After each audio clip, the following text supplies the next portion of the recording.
আমরা আমাদের 31 দফায় বলেছিলাম আমাদের মূল লক্ষ্য হচ্ছে জনগণের রাজনৈতিক এবং অর্থনৈতিক যে অধিকার সেটিকে প্রতিষ্ঠিত করা। আজকে আমরা একই সাথে এটাও বলেছিলাম যে আমাদের 31 দফা হচ্ছে রাষ্ট্র পুনর্গঠনের 31 দফা।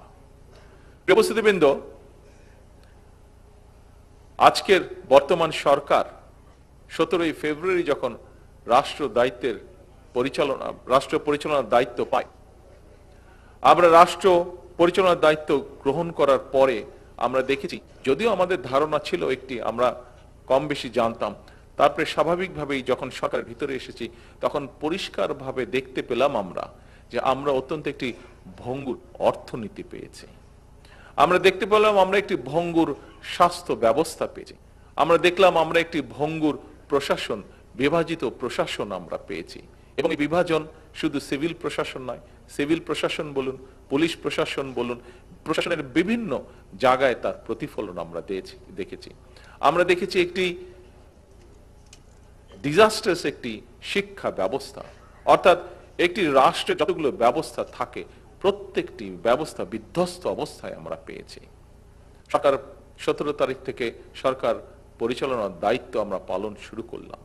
2 সপ্তাহ না যেতেই শুরু হলো মধ্যপ্রাচ্য পরিস্থিতি। এখানে মান্না ভাই ওনার বক্তব্যে বলেছেন, আরো কয়েকজন খুব সম্ভবত বলেছেন যে সেই পরিস্থিতি আমরা কিভাবে চেষ্টা করেছি আমরা ম্যানেজ করার জন্য। সম্মানিত উপস্থিতিবৃন্দ, আমি জানি সামগ্রিক সকল পরিস্থিতি নিয়ে যে অর্থনীতিকে আমরা দেখেছি যে স্বৈরাচারীর সময় বছরে এই দেশ থেকে $16 বিলিয়ন জনগণের $16 বিলিয়ন লুটপাট করে বিদেশে পাচার করে দেওয়া হয়েছে, কিভাবে ব্যাংকগুলোকে ধ্বংস করে দেওয়া হয়েছে, কিভাবে শিক্ষা বা স্বাস্থ্য, কৃষি সবকিছুকে ধ্বংস করে দেওয়া হয়েছে। আমরা যখন দায়িত্ব গ্রহণ করার পরে যুদ্ধ পরিস্থিতি শুরু হলো তখন আসলেও আমরা একটু বলেছিলাম যে কি করে সকল পরিস্থিতি আমরা ম্যানেজ করব।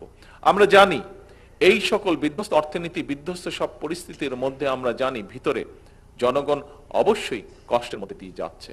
আমরা আমাদের সাধ্য মতন, আমাদের অভিজ্ঞতা, আমাদের বুদ্ধি, বিভিন্ন পরামর্শের ভিত্তিতে আমরা সাধ্য মতন চেষ্টা করছি এবং চেষ্টা করে যাচ্ছি আমরা কিভাবে জনগণকে এই পরিস্থিতিকে আমরা বের করে আনতে পারি। এর ভিতরেই আমরা জানি যে বিশেষ করে জ্বালানি খাতে তেল বা গ্যাস এইসব বিষয়ে, বিদ্যুৎ এইসব বিষয়ে জনগণ সমস্যার মধ্যে দিয়ে যাচ্ছেন। কিন্তু এই যে জ্বালানিটা দিয়ে আমি শুরু করলাম, কারণ এই মুহূর্তে জ্বালানির কথাই বলুন, গ্যাসের কথাই বলুন, এই সব ক্ষেত্রে আমরা জানি দেশের বিভিন্ন প্রান্তে বহু মানুষ এই সকল ভোগান্তি পোহাচ্ছেন এগুলা। তো এখন এই বিষয়গুলোকে অবশ্যই আমাদের অ্যাড্রেস করতে হবে। কিন্তু এই কথাটাও সত্য যে কিভাবে আমরা যদি শুধু জ্বালানি খাতের কথাই চিন্তা করি, কিভাবে ফ্যাসিবাদী স্বৈরাচার এই জ্বালানি খাতটাকে তাদের পকেট ভারী করার একটি খাত হিসাবে তারা এটাকে বিবেচনা করেছিল। কাজেই স্বাভাবিকভাবেই এত বছরের লুটপাট করে যে সেক্টরটিকে বিধ্বস্ত করে ফেলা হয়েছে, সেই সেক্টরটিকে যদি পুনর্গঠন করতে হয় কিছু তো অবশ্যই সময় প্রয়োজন। আজকে অনেকেই বলেন, দেখলাম বিভিন্ন জন বিভিন্ন বক্তব্য দিয়েছেন, আমরা এক্সকিউজ দেওয়ার মাধ্যমে আমরা আমাদের দায়িত্ব এড়াতে চাচ্ছি না। হ্যাঁ, সমস্যা আছে, আমরা জানি, আমরা সেই সমস্যাটাকে অ্যাড্রেস করতে চাই। অনেকেই বলছেন যে বিভিন্ন বাসা বাড়িতে বা বিভিন্ন মিল ফ্যাক্টরিতে গ্যাস পাওয়া যাচ্ছে না, ফলে হয়তো অনেক জায়গায় অনেক মিল ফ্যাক্টরি চালানো যাচ্ছে না, অনেক বাসা বাড়িতে হয় না রান্না বান্না করা যাচ্ছে না। ইয়েস, উই অ্যাডমিট সমস্যা আছে, কিন্তু সমস্যার সমাধানের জন্য আমরা নিরন্তর কাজ করার চেষ্টা করছি, উপায়টি বের করার চেষ্টা করছি। আপনারা নিশ্চয়ই দেখেছেন, গতকালকে পেপারে এসছে, দেখেছেন যে আমরা পার্শ্ববর্তী দেশ মায়ানমার থেকে গ্যাস আনার জন্য আলোচনা এরই মধ্যে শুরু করেছি।